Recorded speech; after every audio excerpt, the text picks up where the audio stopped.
Il nous a dit qu'il est venu ici, c'est pour la paix.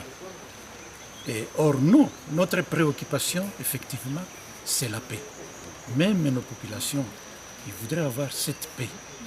Et toute personne qui s'implique dans cette logique-là, nous, en tant que chef coutumier, c'est notre grand souci et notre grand souhait. Kama tumeweza kuzungumza naye, ameweza kutuita. Sisi tulisikia kama iko hapa Goma na tukakuwa na ile huba ya kusema tujue ni nini imeweza kumleta hapa Goma. Effectivement, wakati aliweza kutuita, tukaweza kukutanana, tukaongea, tukasema ndio sherti twende tumone, tuzungumze naye, tujue ni kwa nini yeye alifika.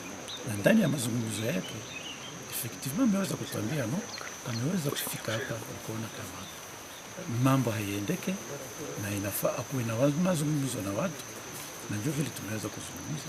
Yeye ameweza kutupa promesa kusema wakati atamaliza kuzungumza na watu ataweza kutuitisha tena tuweze kujua nia yake ni gani na kitu gani ataweza kufanya kwa kuweza kusaidia nchi yetu, hii province yetu kusudi kuwe na amani. Na wito wenu ni nini?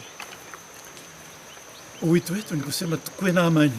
Tunatuona sisi wote hapa tuko ndani, washefu kutumia wote ambao unaona hapa ni wadeplase, ni wadeplase deke. Hakuna mshefu kutumia mwenye kuwa ndani ya mgini yake, hakuna. Na kati ya wale washefu kutumia kuna wengi wameweza kufariki, kuna wengine wameweza kupigwa masasi. Kama hata mzee hapa ni chef de groupement wa Kibabi, waliweza ingia kwake nyumbani kwake wakampika masasi, miguu yote mbili napigwa masasi, mkono napigwa masasi. Unaona hali ya vile sisi wasefu kutimia hatuwezi itika watu waishi ndani ya